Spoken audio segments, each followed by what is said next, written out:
Paul Pogba back to professional football and it's official. ഇത് കണ്ടിട്ടുള്ള ആരും പറഞ്ഞു പോയിട്ടുണ്ടാവും fuck man, I'm so happy for this guy. കാരണം ആ മനുഷ്യൻ അവിടെ ഇരുന്ന് കരയുന്നത് കണ്ടു കഴിഞ്ഞപ്പോൾ ഫുട്ബോളിനെ നിങ്ങൾക്ക് ഇഷ്ടമാണെന്നുണ്ടെങ്കിൽ മനസ്സിലറിയാതെ ഒരു സന്തോഷവും സങ്കടവും എല്ലാം കൂടെ മിക്സ് ചെയ്തിട്ടുള്ള ഒരു ഫീലിംഗ് ഉണ്ടായിട്ടുണ്ടാവുന്നതാണ് എനിക്ക് തോന്നുന്നത് കേട്ടോ. അപ്പോൾ നമ്മുടെ കണ്ടൻസും കാര്യങ്ങളൊക്കെ ഇഷ്ടമാണെന്നുണ്ടെങ്കിൽ ഒന്ന് കൂടെ കൂടുക എന്ന് ഓർമ്മിപ്പിക്കുകയാണ്. യെസ്, അപ്പോൾ ഞാൻ പറഞ്ഞു വന്നത് വേറൊന്നുമല്ല, പോൾ പോഗ്ബയെ കുറിച്ച് നിങ്ങൾ ഫുട്ബോൾ ഇപ്പോൾ ഫോളോ ചെയ്യുന്നവരാണെങ്കിൽ നിങ്ങൾ ചിലപ്പോൾ റീൽസിലൊക്കെ കണ്ടിട്ടുണ്ടാവുള്ളൂ. പക്ഷേ എന്തായിരുന്നു എന്ന് അറിയണമെന്നുണ്ടെങ്കിൽ ഒന്ന് ഇറ്റലിയിലേക്ക് പോയാൽ മതി, അല്ലെങ്കിൽ ഒന്ന് പുറകിലേക്ക് ഒന്ന് പോയി നോക്കി കഴിഞ്ഞ് കഴിഞ്ഞാൽ ഇറ്റലി വിറപ്പിച്ചിരുന്നൊരു മോൺസ്റ്റർ ആയിരുന്നു എന്ന് തന്നെ പറയണം കേട്ടോ. അതുപോലെ തന്നെ ഫ്രാൻസിൻ്റെ ഒരു കിടിലൻ പ്ലെയർ തന്നെയാണ് പോഗ്ബ. എന്തായിരുന്നു എന്ന് ഞാൻ നിങ്ങൾക്ക് പറഞ്ഞു തരണമെന്നുണ്ടെങ്കിൽ നിങ്ങൾക്ക് ഫുട്ബോൾ അറിയത്തേ ഇല്ല എന്നാണ് അതിൻ്റെ അർത്ഥം.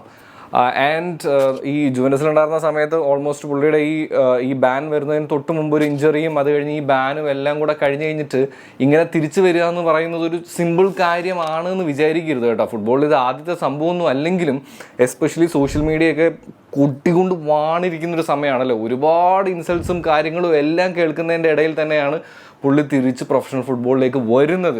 സോ ഐ തിങ്ക് നിങ്ങൾ ഏത് ക്ലബ്ബിൽ ഫോളോ ചെയ്യുന്നവരാണെങ്കിലും നിങ്ങൾ ഏത് പ്ലെയേഴ്സിന് ഇഷ്ടമുള്ള ഒരാളാണെന്നുണ്ടെങ്കിലും പോഗ്ബയോട് ഒരു ചെറിയ ഇഷ്ടം കൂടുതൽ, അല്ലെങ്കിൽ എവിടെയൊക്കെയോ ഒരു ഇഷ്ടം തോന്നുന്ന ഒരു മുത്താണ് പുള്ളി. അപ്പോൾ പുള്ളിയുടെ ഈ തിരിച്ചു വരവ് നിങ്ങൾക്ക് ഒരു സന്തോഷം തരുന്നൊരു കാര്യമാണെന്ന് ഞാൻ വിചാരിക്കുന്നു. What do you think? I really realized what was like